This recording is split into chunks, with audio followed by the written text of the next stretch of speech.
Great. Did it show? I think, yeah, it's recording. Okay.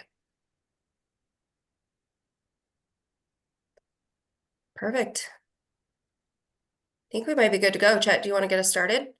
Going. Good morning, everybody. So we appreciate you joining us today, and I think we'll have some really good things to share with you and um, talk about student success. That's always one of the most exciting things for us to talk about. The three of us, the three leads for the advising teams, are going to be presenting today. Myself, of course, Christy Courier from the Ottawa, Kansas campus, and Jamie Fields, who leads our online uh, program. And we'll get into a little more details on each of our teams in a little bit. Go to the next slide, please. There's really four things that we want to touch upon today. First is making sure that you all have a clear understanding of what the advisor's role is with student success. We also want to introduce you to our teams, let you know who's on our teams and what each of us do to help students. And we want to facilitate discussion on improving the overall communication. I think communication, it might be good, but it's something that we can always improve upon. And it's something that we want to talk about today and make sure that we can help each other in terms of communicating better and serving our students. And then finally, explore strategies for exploring or supporting students with their majors and their career paths. We are getting more feedback from students, more questions from students looking for help in this area. We're going to spend a little bit of time getting some feedback from you and discussing how we can improve this process.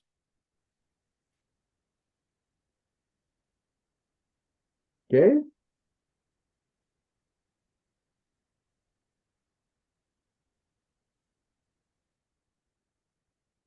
Christy, I think, do you want to jump in here? Sorry, I thought I was the next slide. So, Oh, okay. Um,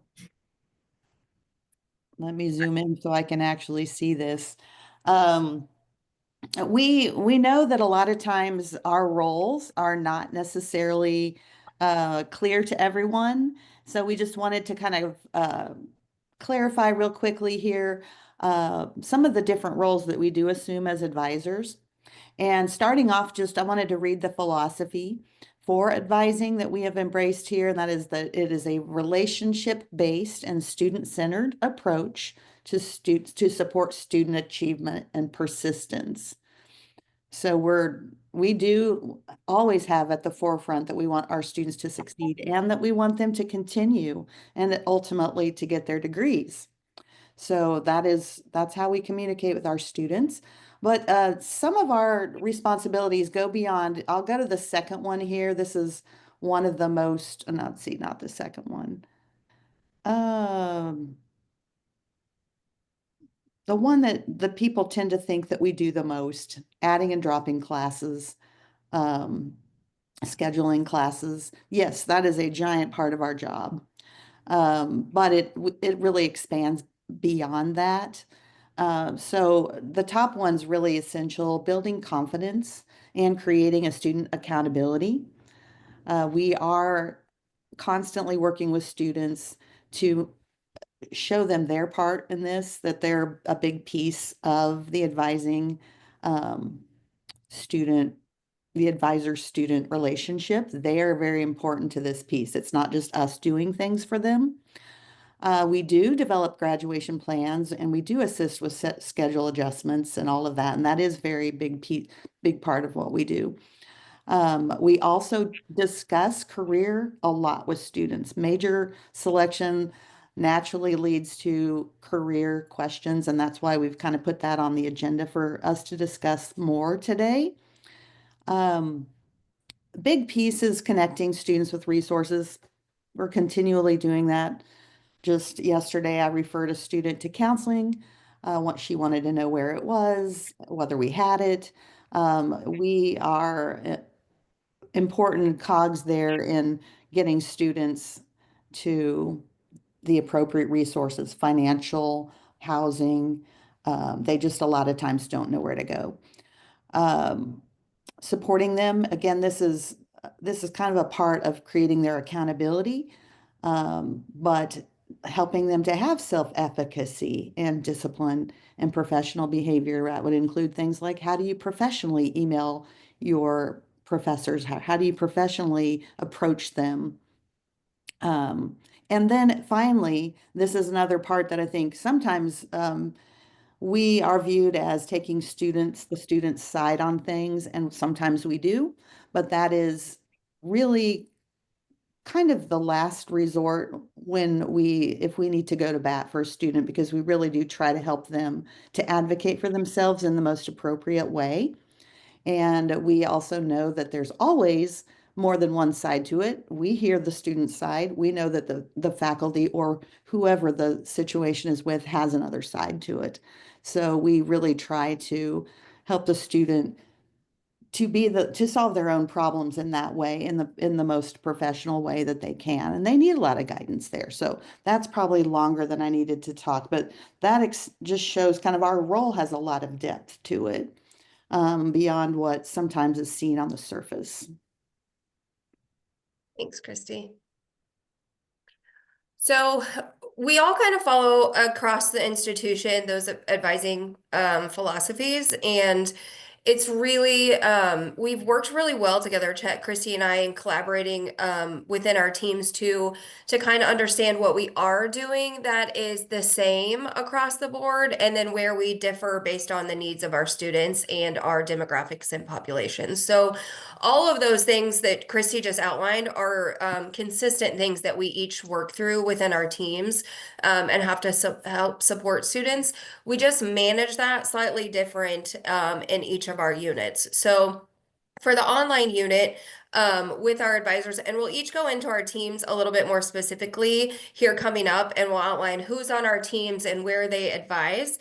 Because one of the things I know with the new academic structure, we've really tried to build those relationships between advisors and faculty to really help support students from that well-rounded, like, whole picture, as well as connecting with you guys, because we talk about it within our teams a lot, that students come to us and it's kind of pitting one against the other, or my advisor told me this, or my instructor told me this, and we're really trying to, like, we're usually the middlemans in that, and so we're really trying to make sure that we have connections to the faculty so that we can mitigate some of that, and we can really provide the best support all around and balance the needs of the institution and the student.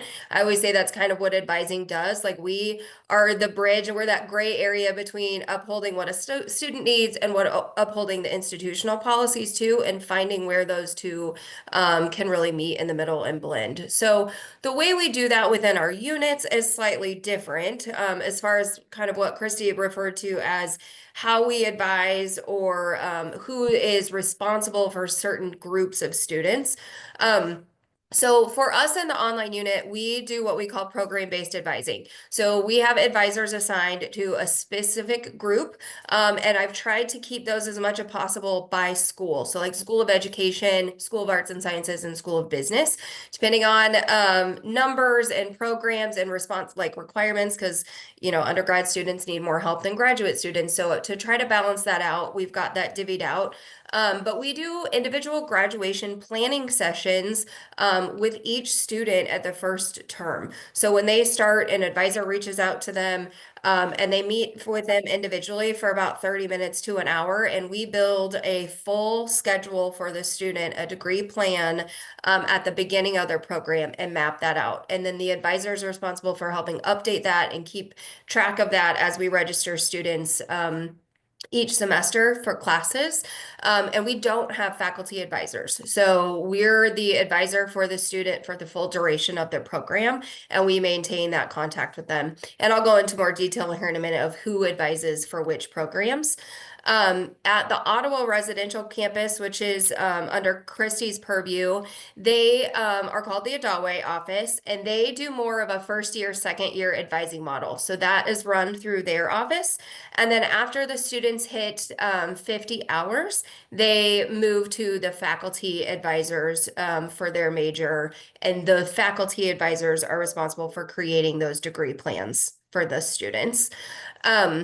And then in Arizona, the OUAZ Campus and Surprise, which is under Chet's purview, they follow kind of I think kind of a blend of what Christy and I do on our teams in all reality. So they do program-based advising for the most part as well, also called the Adaway office. And there's some limited or some faculty advising, but it's a little bit more limited. So Chet's team and those Adaway advisors are the ones that build those full degree plans. And I believe that they generally do that at the beginning of a student's program or try to as well. So we really try to, especially in online, and I know Chet's working on this too, and really help a student see from the very beginning how they need, what courses they need, and what that looks like for them to have that path and stay on track to graduate in that required time frame of hopefully 2 to 4 years, depending on where they're at. For online, it's generally 2 with as many credits as they bring in, but at the residential campuses,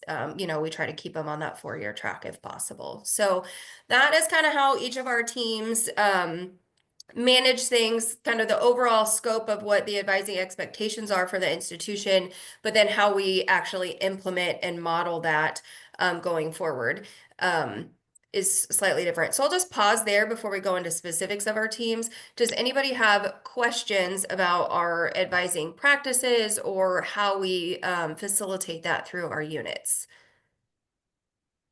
You're welcome to unmute and ask or throw it in chat. So I have a question. The three of you who have worked together, presumably you've worked together on this format. I think it's really interesting that OUKS seems to do it the most different.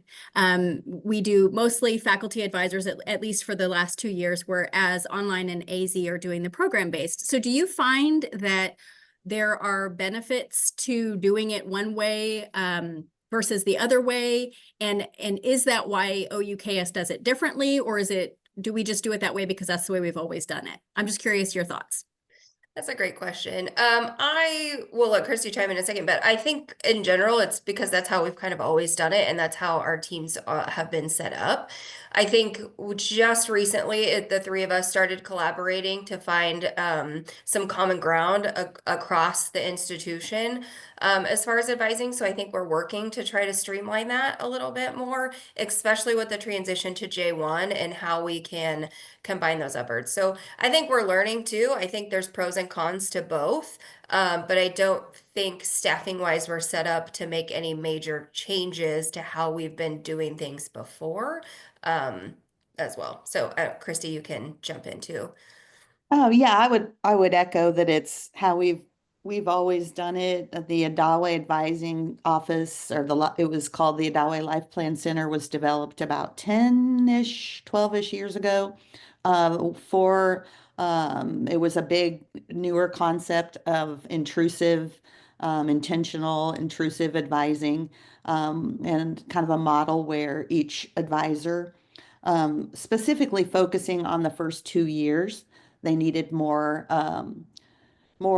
help, more hands-on assistance, and it originally was designed to have really low caseloads so that you could really get to know your new first year advisees.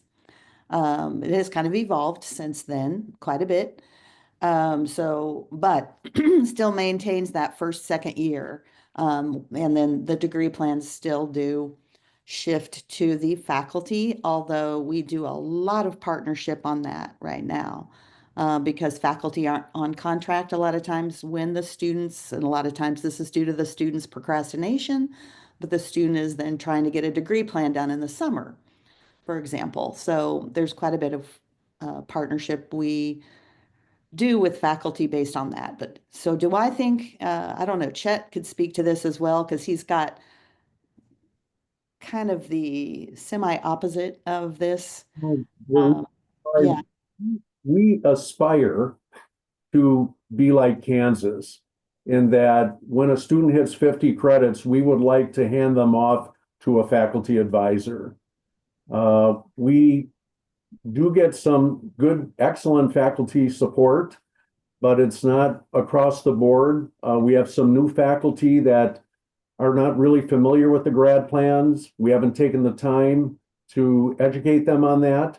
So that's something that we're really going to focus on this spring to try to get everybody in the loop. The grad plans have been somewhat a high maintenance issue because everything is done manually. So I would like everyone to know that as we transition over to J1, the grad plans should become automated so that it'll be much easier for Adawe advisors, faculty advisors. You won't have to spend time updating anything. We hope that that will be a huge improvement. Originally, when Adawe was created in Surprise back in January of 2020, we were not doing any academic advising. We're not helping students with grad plans. That was all being done by the faculty. And then after COVID hit, we lost a fair amount of our faculty, and Adawe just took on that responsibility to keep the wheels turning, and we haven't been able to get off that wheel turning process ever since. But we think we've got a pretty good program, and anyway, we're looking to see some improvement down the road. And I think we'll be more in alignment with what Christy is doing in Kansas in the process. I'll say one more thing. Since we do have J1 coming on, we all have the highest hopes for everything with that. Because we talk about it's going to solve every problem in the world. But I do think that could be the piece that's kind of missing to help us all see the same thing. Because one of the issues I think that comes with this shared advising is that students have a hard time knowing who they really should go to, and we get some miscommunication. So, but I think I'm hopeful too, as Chet said, I'm hopeful that the new system is going to help us all be on the same page more with that. That's a great question, Mandy. I think in general, I think we would like to see some sort of version of what we're all doing combined. And I really think at the end of the day, it takes a partnership between advisors and faculty in order to really support the student in the way that they need. And I think that both of our teams experience I say that as far as advising and faculty experience some challenges with staffing and workload and student load and being able to do that, which causes a little bit of friction of where does the responsibility fall.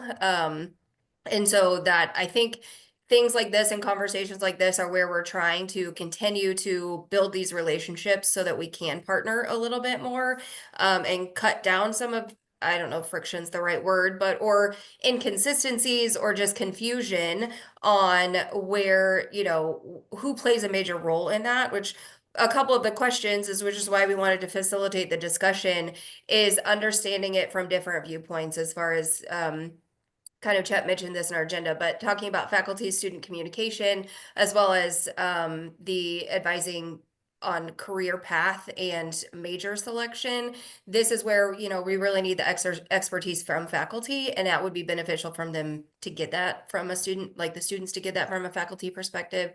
So again, I think it's just collaboration across the board for us to be able to support the students where we are right now. We've There's got several questions landing in the chat here as well. Clarence says, is there a distinction between declared and non-declared students? With at OUKS, where we don't do program-based advising, there's not, but I don't know how you all handle it at your campuses. So Oh, go ahead, Chet. sorry. In Surprise, we put them on a undeclared grad plan, which is basically all of the breadth areas, the other graduation requirements. And then we, talk to them about, let's do a little research on what their interests might be, what their career aspirations might be. And then eventually we get all of these students into a program and change their grad plan accordingly, and we're off to the races. That's how we handle it here. And all of the undeclared students are assigned to a specific faculty advisor as well. So that might be a little bit different than what we're doing in Kansas. For online, we don't get a lot of what we would consider undeclared students. Most of ours are coming in that have already taken several of their courses in the breadth areas. We are seeing that more. We're seeing a younger population come to online programs from the beginning. So we do have an advisor that is handling all, Kelsey, I think she's on here. She usually gets the undeclared students so that she can help work with them as they do their electives at the beginning to try to figure out which major they would want to select as they get closer to needing to be there. She's got some great student experience or student services, career path background to be able to support students in figuring out what they want to do as well. Yeah, I Good think we question. talk a little bit more about that when we get to when we're talking about our teams. Someone says, please explain J1. Ah, Um, yeah, so J1 is our student database system. So currently we use what we call CX, and that's where that's where all of our student information is housed. We are changing softwares. It's J1, it's within the same company, but it's an upgraded version. So CX, what we've been using, is no longer going to be supported. So we're transitioning to this new customer relationship management CRM system. So it will be a big process. If you were on the 9 o'clock, and Julie mentioned this as well, there will be what we call migration mode, where we will not be able to be in either system. And so we've been working on this for over a year. Chet, Christy, and I are all module managers as part of the transition and helping make sure the data is converted correctly and it's set up to use. So it's going to change completely how we process and do things on the back end. So we're working through that, which is where we can kind of streamline how we're managing our teams within each unit. And then it will also hopefully help improve visibility to student information and connections between staff and departments and what we can see. So just a better improved technology that we're working through, which will hopefully, as Chet mentioned, help with things on our end of like degree audit planning. Currently, we manage Excel spreadsheets for every single student. That's what our degree plans are on. And so an advisor is responsible. My team has roughly 250 to 400 students. And so they're managing individual degree plans on Excel spreadsheets for that many students. So anytime a student changes that plan, which is generally about every term or so, then we're updating those, emailing them to the student, and tracking them on our end as well. So it's a lot of manual work that we're hoping J1 will help automate some of this stuff to have better efficiencies within our departments as well. And that's not just advising. Again, it's institutional wide, so it's changing everything for us. well, and the degree audit within the system is going to be more user friendly than the one we currently have. And then, of course, it'll be a whole new way for students and us to help students enroll for classes. Just really overarching change. And my understanding is the degree plan, which right currently in our system, we don't have in there. Like Jamie was saying, we will have the ability to have that automated. So several things we're looking forward to. I hope that hope that helped you understand it a little bit. We also have a question about coaching staff. How does coaching staff impact advising at the res campuses? I've heard some coaches want their student athletes to take more mostly online classes, so they have a schedule that's more convenient. I think coaches would love that. However, we do handle online classes differently. That's a whole other topic here. Between our 3 campuses at Ottawa, Kansas, students are allowed 1 online class per term. That would be per semester. If there are extenuating circumstances, they have to go through an approval process to get a second online class added. We do have a lot of athletes coming in, especially this year, wanting more online classes. But that's our policy. Students additionally have to be a sophomore status and they have to have a 2.5 GPA. I don't know if you two want to speak, not Jamie, but Chet, if you want to speak to that one. Well, we have more availability for online classes because we have limited faculty. We don't have the staffing that we have in Kansas. So we're basically in a situation where sometimes we only have an online class to offer because we don't have the faculty for it. With regards to the coaching staff, I think that there will be more visibility for the coaches to look at their students and see how they're doing. One of the biggest struggles we have with the athletic teams are, students need more encouragement to get in and get enrolled in classes sooner. They wait too long, they procrastinate. So that's something that, hopefully this new system will give coaches more visibility in who's enrolled, who's not enrolled, instead of taking the emails and phone calls to figure all of that out.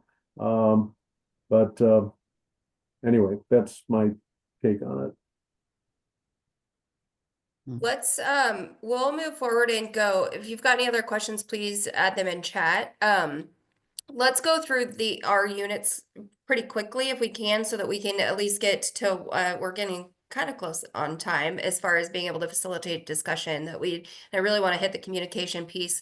So we'll each go through our unit stuff fairly quickly. But if you've got questions about it, please again stop us or add in chat. But I've got 2 slides here that will show you the pictures and contact information for the advisors in the online unit. So I think all this information will be sent out. So we'll have the PowerPoint slides as well as the video that will go out in the follow-up information. So hopefully you can reference this. But the way we have it split up is that we've got School of Business. We've got a couple of advisors that manage programs under that unit. So Kelsey handles the undergraduate business, while Laura Ingold handles graduate business.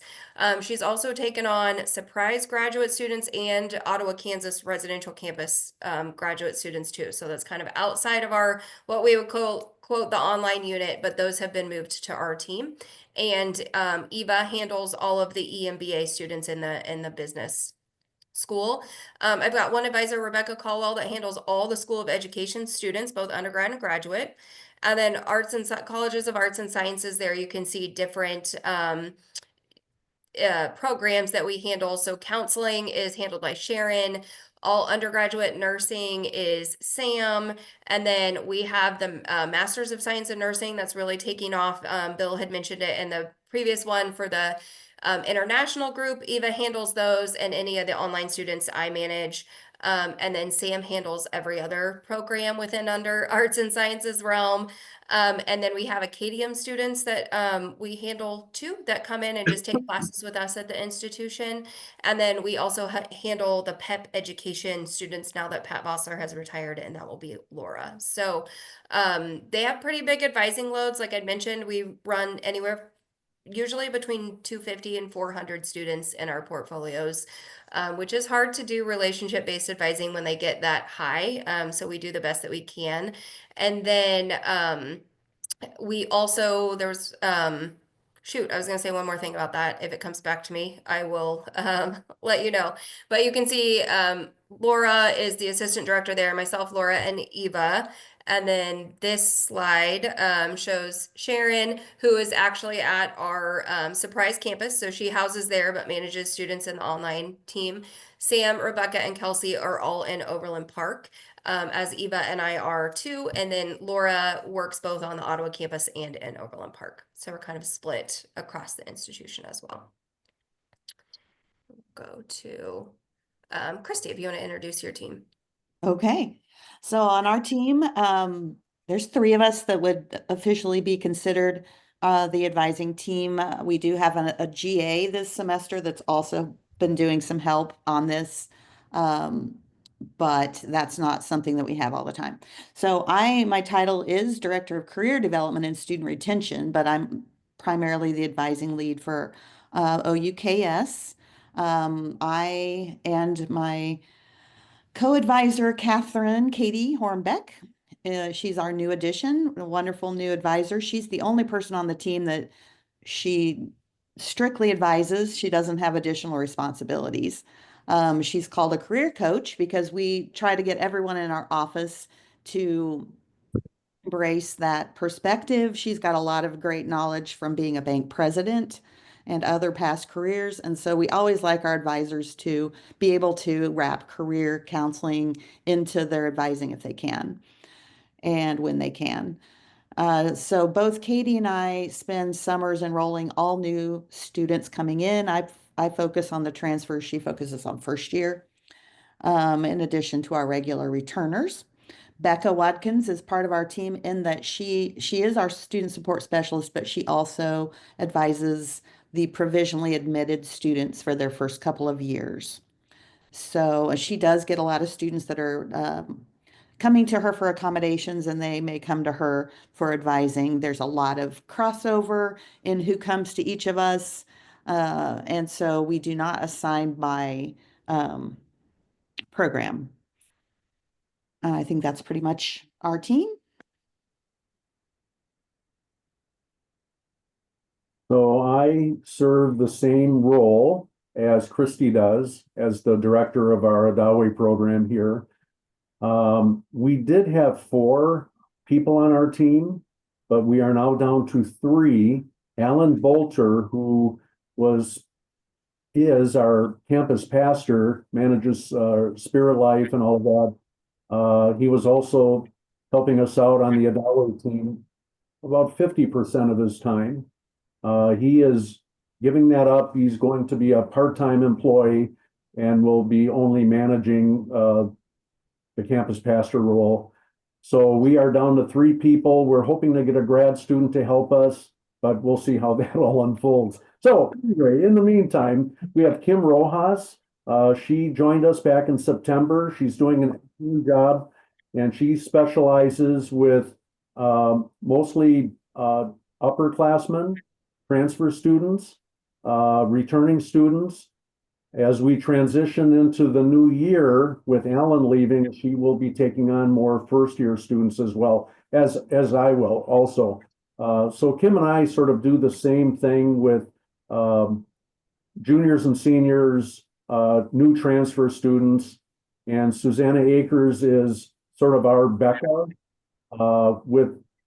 in terms of student support specialist, first and second year provisionally admitted students. But in addition to the provisional students, she is also mentoring regular students. So she has a much larger portfolio. Each of us have portfolios that exceed 200 students. So it is a lot, which is why we're hoping that we can get the faculty more involved with the juniors and seniors when the students hit the 50+ credit mark, just helping them get enrolled in classes and managing their grad plans and all of that. So anyway, that's our team. Great, thanks, Chet. I just saw Kristen's question in there, which is a great one. It kind of leads us into one of the things that we hear about. And there's a lot of things I think we would like to hear from you and to collaborate on, but we narrowed it down to a couple of topics that we really wanted to engage in a conversation with about with our faculty. And one of the most common challenges I think that we all 3 hear within our units is really about student-faculty communication. So some of the things we hear from students are, I emailed my instructor, but I've never heard back, or I missed points on this assignment, but I'm really not sure why. I don't understand this assignment. Can you help me? The amount of students that we get asking advisors questions about their actual course, it would probably be shocking to you. And what we always have to do is reference them back and say, we're not in your class. We don't know what your instructor is sharing. There are things we can see in Blackboard. There are things we can't see in Blackboard. We have a limited view on that, if any.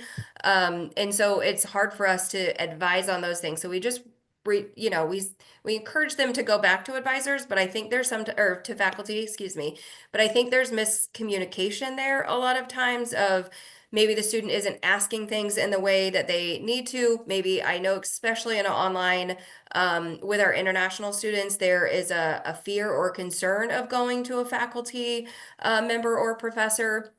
So we're trying to mitigate that within our offices of how do we best coach or advise students to have proper communication?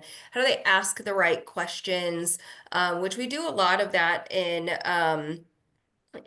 our advising unit, trying to coach them on, well, did you ask it this way, or did you just email complaining about your grade where maybe it just got ignored because there was no prompt for follow-up? So really, as Christy mentioned earlier, trying to have them help them with that professional communication piece, and how to appropriately approach an instructor to get the right kind of feedback, but also learning from you guys, like, kind of where do you fall with policies on giving feedback or, following up via email, things like that.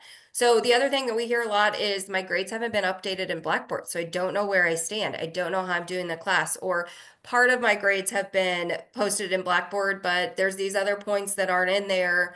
So my grade varies between what was posted in the portal and what's showing in Blackboard, or I don't know how I'm doing. So I will say we get that a lot in online, especially if it has been a week or two before students have gotten feedback on grades, they really struggle, which is a good thing in regards to them being proactive to want to know how they're doing, to get feedback on those assignments quickly so they can turn around and implement that right away. And that 8-week format, that's extremely crucial. So I know in general for faculty, at least in the online, it's that grades should be posted within 1 week of the assignments that are submitted. And we generally say for communication to give an instructor 48 hours to respond. And I know that varies and doesn't always happen. And sometimes faculty are great and are much sooner than that. But these are the types of things we hear in where, we've been coaching and saying certain things, but we would really love to hear from you, what you would like for us to say or how we can kind of mitigate some of these issues. So a couple of the question prompts, and again, this is just kind of where we'd like to have a little bit of an open discussion. I think we're supposed to be wrapping up at 10:50, so we have a little bit of time. But what common questions or issues do you hear in regards to communication on your end of things? Maybe what is one piece of advice you would like to give a student on how to properly communicate with you as the instructor? Or what do you feel is important for an advisor to know on this topic for us to have that conversation? So just kind of open it up to see if anybody has thoughts, or I know we've got some advisors on the call too. So if you have other questions or thoughts around that, please feel free to share. You can use this or you can unmute or chat. I'll also throw one more thing in too. A lot of times students will, going back to they don't understand their grades, and then the grades come out and it's, oh my gosh, I got an F. How did that happen? They told me I could do this and blah, blah, blah. And I said, we get the story later. And then we really want them to clarify things with their professors, but then it's after the term. So I'd be interested to know too, as to how to advise students to communicate after the term has ended. That's all I'm going to say on that. And yes, we'd like to hear your feedback. Do you just want us to jump right in? Sure, that'd be great. Okay, I'll start. For me, I would prefer students proactively reach out to me before the problem escalates to where it may be too late to solve it. So the quicker, if they feel like something's happening, personally in their work life, whatever, that's going to impact what they're doing in my class, let me know so we can solve the problem together sooner rather than later. Because a lot of times they'll wait, and then the problem will compound itself, and then it becomes an even bigger problem, and it may be too late to solve it. So like for me, if they get with me right away, then and I understand for a lot of students it can be intimidating. I hope I'm not that intimidating, but I can hop on a Zoom call pretty much any time with students. All they need to do is send me a quick email. I'm having a problem. I'm struggling. Can you help me? I can always hop on a quick Zoom call with them, or a phone call, if they don't have access to Zoom right away. Just it's always easier for me, especially if it's something that's complex. send me a quick email, but the communication doesn't always have to be via email because sometimes that becomes maybe even more confusing if especially with students having trouble understanding something. If I can talk to them and see them like we're doing now via Zoom, sometimes we can solve the problem within, 2 or 3 minutes, without it escalating to a greater issue. Thank you for that. I think that's such a great point. And we do try to encourage students to do that. Like, have you reached out and asked for an appointment, or does your instructor have office hours, or have they put in the announcements how they prefer to be contacted? So I'll say that's maybe one thing that we could share from our perspective, is that the more you could make that information readily available in the course at the beginning, so that students feel comfortable with that or know how to approach that communication, that would be helpful. And students get a lot that they have to read in their courses. So I know it's extra time, but even just a possible quick video that you put in for an announcements, where they can see you and that they understand that you're welcoming those types of communications. A quick 2 to 3 minute video, even just covering that at the beginning of the course, could be really beneficial, I think, for a way to connect students. We're finding that we're doing that more in advising. If we have to send a lot of information, we try to do a quick video so that they can see how that information is being relayed. So that might just be a takeaway that could help faculty make connections with advisor or with students, especially in that online format.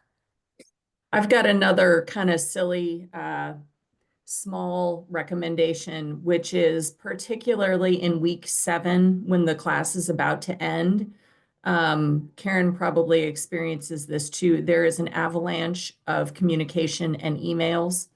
And so under the heading of professional communication, something that would be really helpful to us as faculty is if students could be clear in their subject line, because sometimes they'll reply to some random something from weeks ago that is, we want to respond with the same urgency the student feels. But when they're unclear in their subject line, I may not prioritize that as being as urgent as it actually is.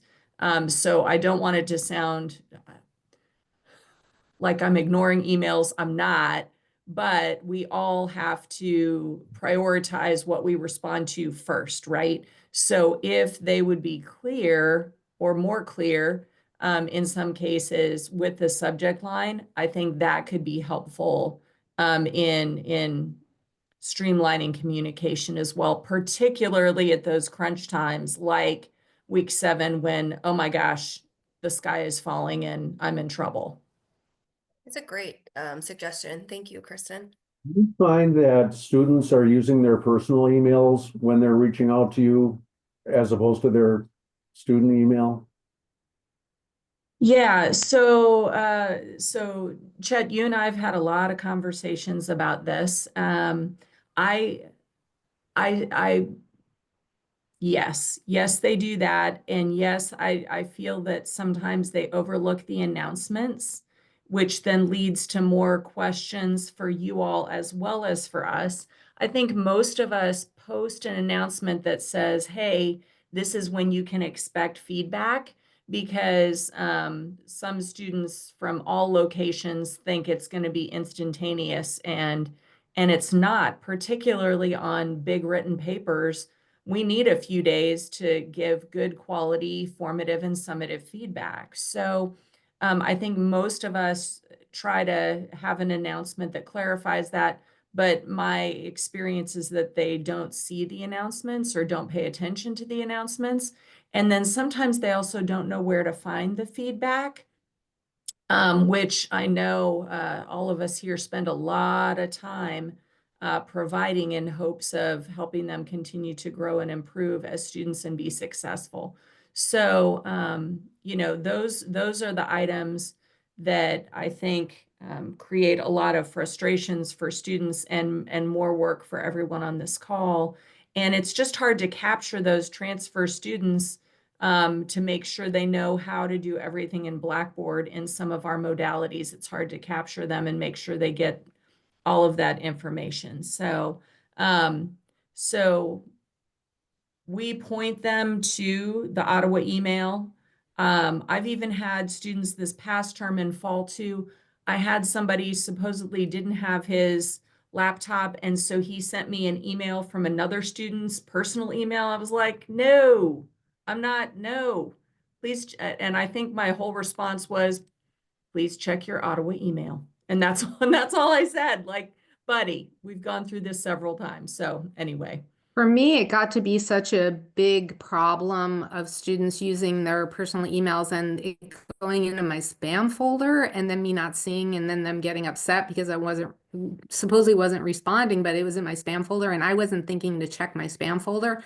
I just had to have IT shut off my spam folder so I get all the email in my inbox. And yes, I do get spam, but I have to do that because otherwise I won't get all the students' emails. It's a great point, Karen. I didn't know that that would happen. So that's just another reinforcement. I mean, our directive to students is always that they have to use their student email. It's required by FERPA.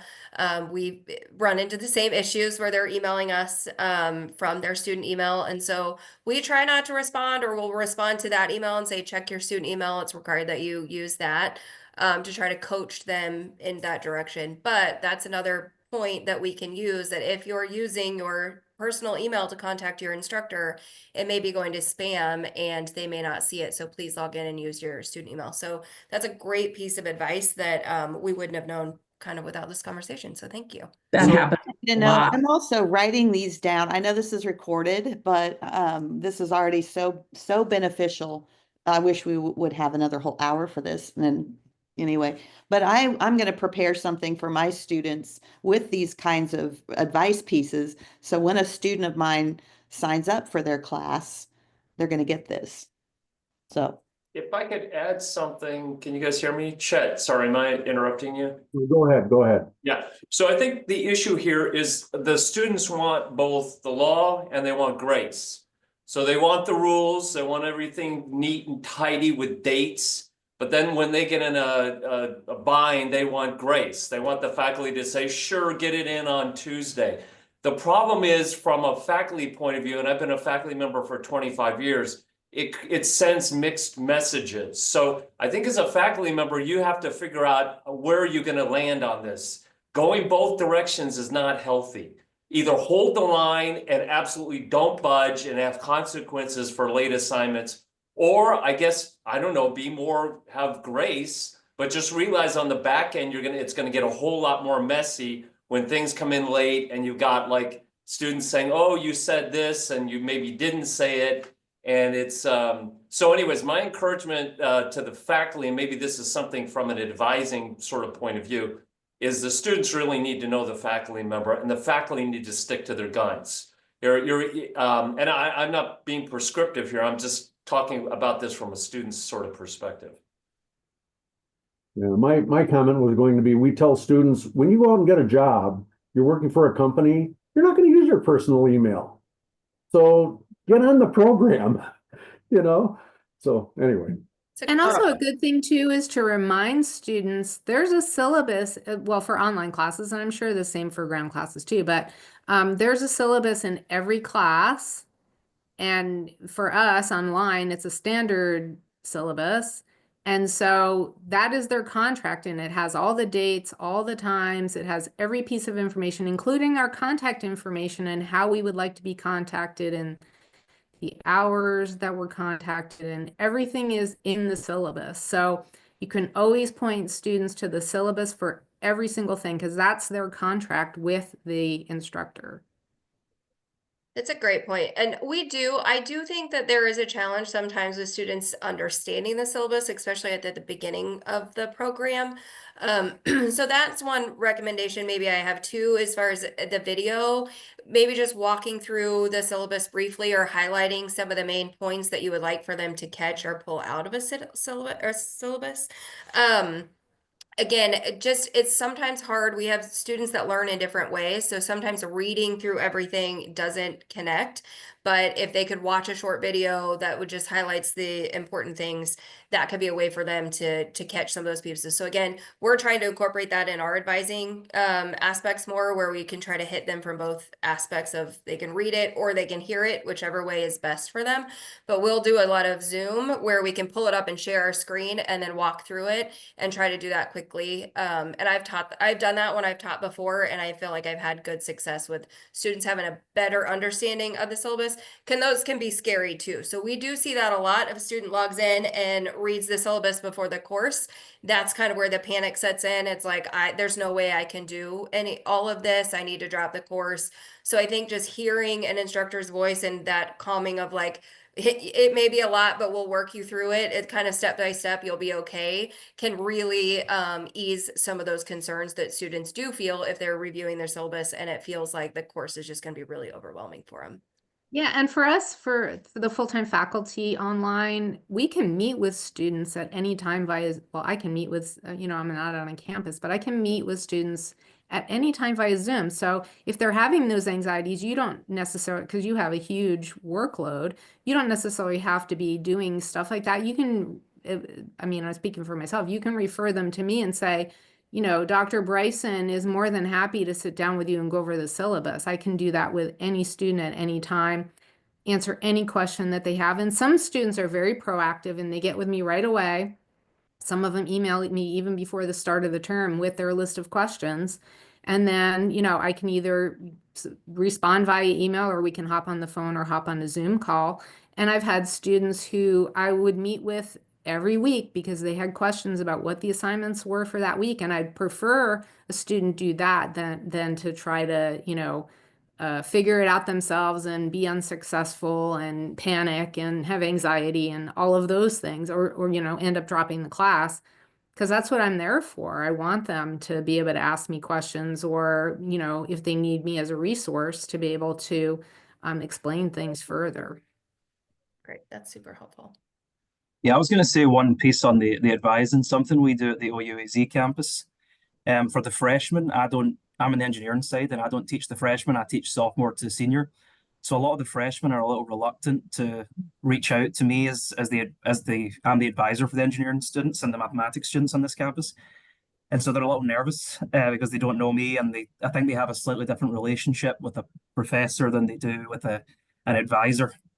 And so one of the things our DAWI team do is send an introductory email between the student, and they CC me on as the professor so that I can respond and kind of virtually introduce myself to the student. That can maybe help facilitate the original communication.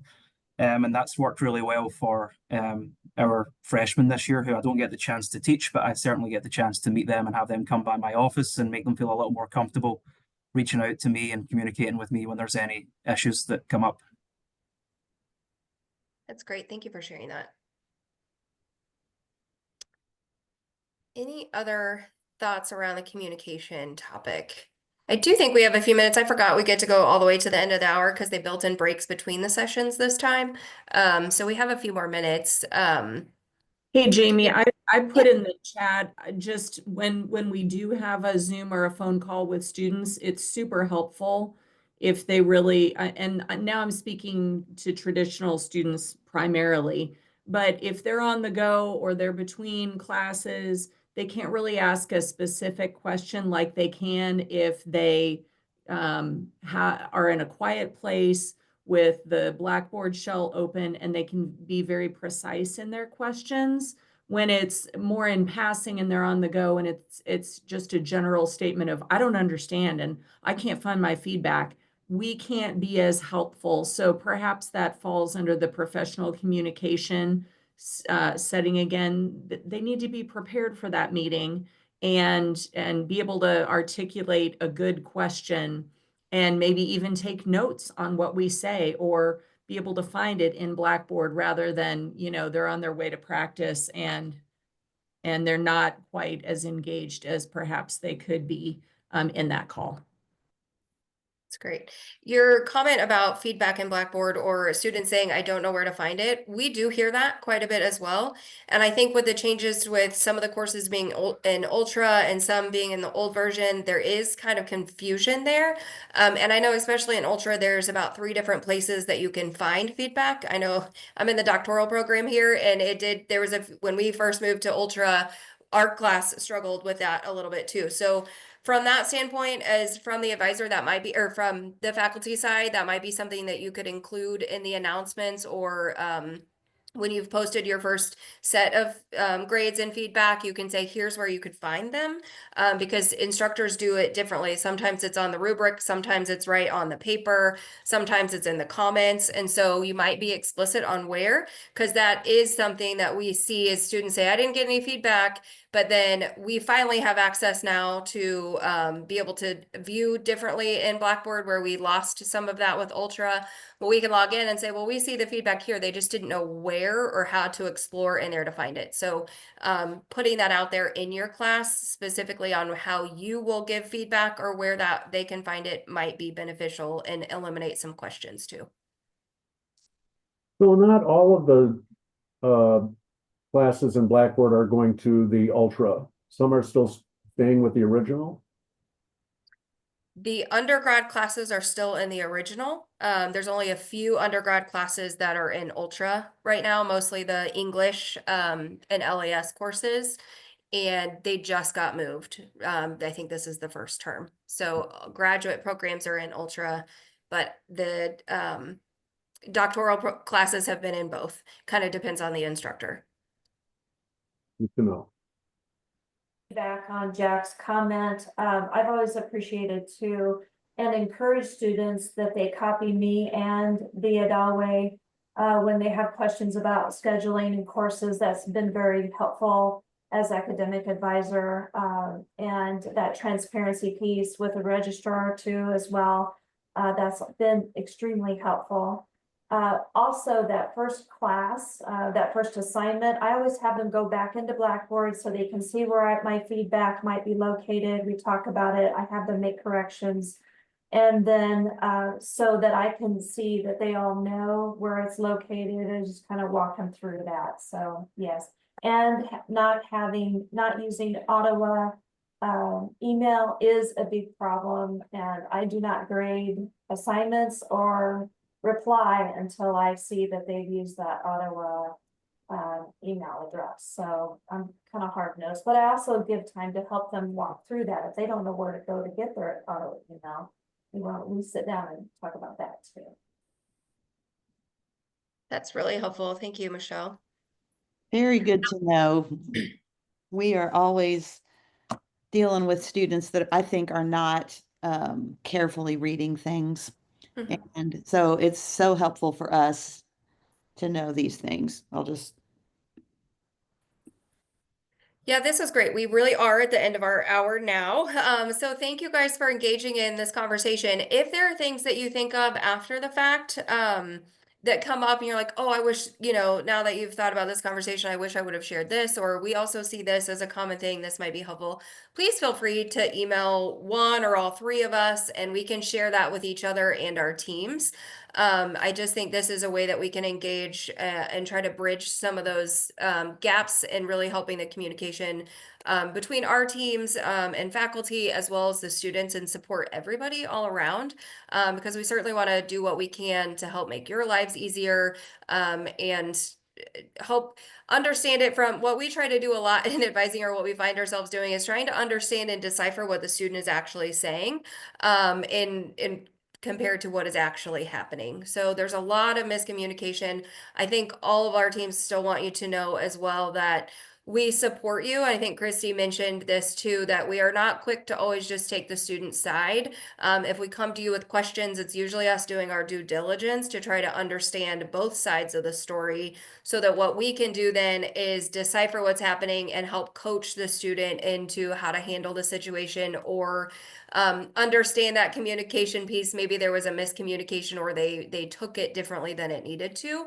And so we aren't always just quick to jump in, back the student. We're trying to really understand it from the full picture. So any pieces of communication that you can share with us regarding how to have students best approach you or reach out to you would be super helpful. The thing we didn't get to today is which we kind of assumed we may not, but we had it in there just in case, is really understanding the majors. So if you guys have thoughts on for your degree programs, what attributes you would like students to have moving in there, any feedback on possible career paths or what students need to be prepared or what they should be thinking of to choose your major.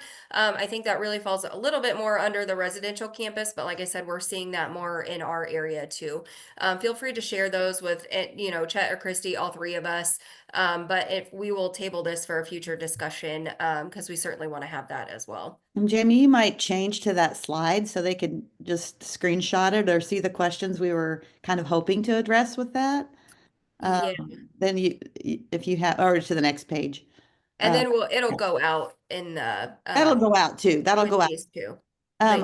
That's true. And I just put the evaluation in the chat. So if you would please take a moment to give this session an A+, we would appreciate that. We appreciate everybody coming. This has been a wonderful discussion.